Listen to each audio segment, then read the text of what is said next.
గత 5 సంవత్సరాల జగన్మోహన్ రెడ్డి పాలనలో కనీసం తూడుకి గురబడక కూడా మందు కొట్టలేనిటువంటి స్థితిలో చిన్నపాటి వర్షానికి కూడా వేలాది ఎకరాలు ఏదైతే పంట ముంపు గురవుతూ ఉందో, ఈ రోజు జూన్ 20వ తేదీ వచ్చినా కూడా ఇప్పటికీ కూడా జగన్మోహన్ రెడ్డి గత ప్రభుత్వం కనీసం మరి ఎస్టిమేషన్ వేయడం గాని, టెండర్లు పిలవడం గాని, వర్క్ ఆర్డర్లు కూడా అంటే సీజన్ దాటిపోయినా కూడా వ్యవసాయం పట్ల, రైతాంగం పట్ల ఎంత నిర్లక్ష్యంగా వ్యవహరించి ఈ ఖరీఫ్ సీజన్ కూడా పంట ముంచేసేటువంటి విధంగా గత ప్రభుత్వం ఏదైతే పనిచేసిందో దాన్ని ఇమ్మీడియట్లీ అయినా కొంత మేర కరెక్ట్ చేయాలనే ఉద్దేశంతో ఇమ్మీడియట్లీ ఏదైతే ఆ డ్రైన్స్ లో గాని, కెనాల్స్ లో గాని ఎక్కడైతే ఆ యొక్క గురబడ యొక్క తోడు ఇటువంటి బీడ్ అంతా కూడా ఇమ్మీడియట్లీ క్లియర్ చేయమని చెప్పేసి ఒక ఇన్స్ట్రక్షన్. అదేవిధంగా మరి ఏదైతే గత 4-5 సంవత్సరాల జగన్మోహన్ రెడ్డి పాలనలో చూసాం, ఎక్కడ కూడా లాకులు గాని, షట్టర్స్ గాని, మరామతుల మాట నుంచి కనీసం గ్రీజ్ పెట్టలేనిటువంటి మెయింటెనెన్స్ కూడా చేయలేనిటువంటి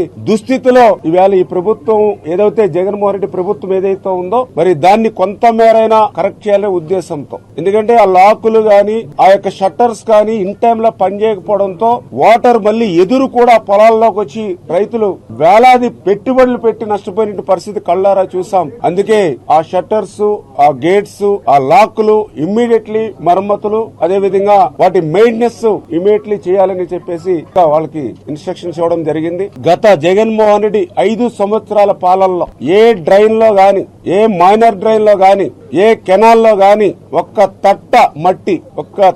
మట్టి కూడా ఎత్తినటువంటి పరిస్థితి లేదు, డీసిల్టింగ్ చేసినటువంటి పరిస్థితి లేదు.